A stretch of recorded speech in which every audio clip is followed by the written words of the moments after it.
এই প্রথমবার দেবর রান্না করে খাওয়াবে, তা আবার মধ্যরাতে। শ্বশুরবাড়ির মানুষের ভালোবাসা পাওয়াটা অনেকটা ভাগ্যের ব্যাপার। তাহলে কি বিয়ের 16 বছর পর আমাকে বউ হিসেবে মেনে নিয়েছে? আসসালামু আলাইকুম, কেমন আছেন সবাই? দেখতে দেখতে বছরগুলো যে কিভাবে চলে যায় টেরই পাওয়া যায় না। ছোটবেলা তো অনেক জ্বালাইছে, আর আজকে নাকি সে নিজেই রান্না করে খাওয়াবে। এখন বাজে রাত প্রায় 11টা। অনেক ঘোরাঘুরি করে একটা দোকান খোলা পাইছে, সেখান থেকে কিছু বাজার নিয়ে আসছে। বাজারগুলো বের করে নিয়েছি, আর ভাবছি মুরগিটা কেটে পরিষ্কার করে দিই, যেহেতু ছেলে মানুষ একটু কষ্ট হয়ে যাবে। আমাকে তো রান্না করতে দেবেই না, আমার নাকি কষ্ট হয়ে যাবে। সে চালগুলো পরিষ্কার করে নিচ্ছে, আর আমি বলছি রান্নাটা একটু বসিয়ে দিই। আজকে আমার দেবরের রেসিপিতে একটু অন্যরকম চিকেন বিরিয়ানি করা হবে। জানি না শেষ পর্যন্ত আমরা খেতে পারবো কিনা। এখানে আমরা প্রায় 2 কেজির মতো একটা মুরগি পরিষ্কার করে নিয়েছি, আর সব ধরনের মশলা দিয়ে দিচ্ছি। ছোট একটা পাতিল নিলেই হয়তো, কিন্তু আমার দেবর এই পাতিলটা পছন্দ করেছে রান্না করার জন্য। এখানে আমি 1 কাপের মতো টক দই দিয়েছি। এর চেয়ে মনে হয় ঘরে বানানো টক দই আরো বেশি ভালো হয়। এই তো এবার আমার দেবর ভালো করে চালগুলো পরিষ্কার করে নিচ্ছে। রান্নাঘরে সবাই মিলে একসাথে কাজ করলে রান্না করতেও কিন্তু বেশি সময় লাগে না। যতই সে একা একা রান্না করার কথা বলুক, তাকে রেখে তো আর আমি চলে যেতে পারি না। আজকে আমিও আমার দেবরের হাতের এই প্রথমবার রান্না খাবো। যদিও রান্নাটা আমি বসিয়ে দিয়েছি, কিন্তু সে দাবি করছে আজকের রান্না তার, কারণ সবকিছুতে সে একটু একটু করে হাত লাগিয়েছে। সারাদিন রান্নাঘরে আর রোদের মধ্যে থাকতে থাকতে আমার স্কিনের অবস্থা তো একদমই 12টা বেজে গিয়েছিল।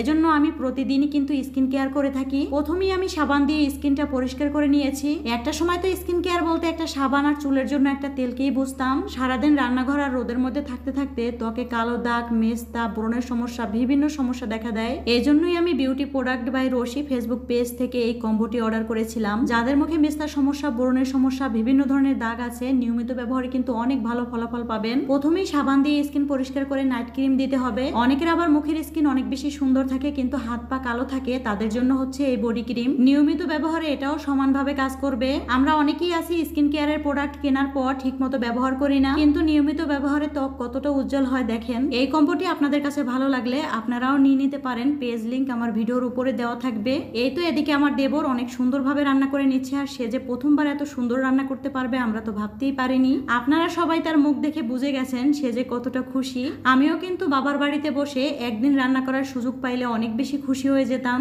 আজকে আমার দেবরের মতো করে বিরিয়ানি রান্না করতেছি। সে বলতেছিল চাল ভাজার দরকার নাই, এভাবেই দিয়ে দেন। আমি কখনো চাল না ভেজে কিন্তু বিরিয়ানি রান্না করি না, তাই প্রথমেই বলছিলাম আজকের বিরিয়ানি খেতে পারবো কিনা সন্দেহ আছে।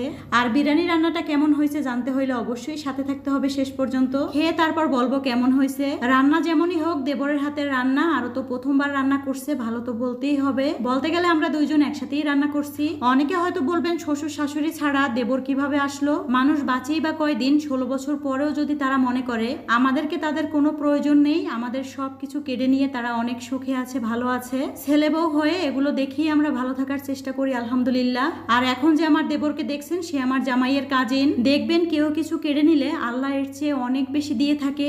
একটা সময় অনেক কেঁদেছি আপন মানুষগুলোর অভাবে। এখন আর ওই কষ্টের দিনগুলোর কথা মনে করতে চাই না। আনন্দের দিনে ওই কথাগুলো বাদই দিলাম। এদিকে তো আমাদের বিরিয়ানি রান্না হয়ে গেছে।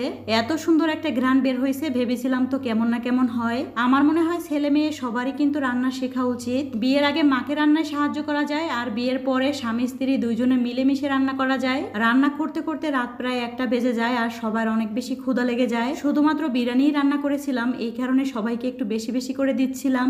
আমরা দুইজনে শশার সালাদও বানিয়ে নিয়েছিলাম। কিছুদিন আগে যে পিঠা এনেছিলাম সেই পিঠাগুলোও বের করেছি। সবাই বলছিল এত রাতে কেউ পিঠা খাবে না, তারপরও বের করেছি, কেউ যদি আবার পছন্দ করে। এমনিতেও এই পিঠাগুলো সবারই অনেক বেশি পছন্দের। সবাই কিন্তু খাবার খেতে বসে পড়ছে, আর আমি বসে বসে পিঠা খাচ্ছিলাম। কেউ কি বিরিয়ানি রান্না করে পিঠা খায় বলেন তো? খাবারগুলো অনেক বেশি গরম ছিল, তাই ভাবছি একটু পরেই খাই। যাই হোক, সবাই ভালো থাকবেন। আজকের ভিডিওটি এ পর্যন্ত।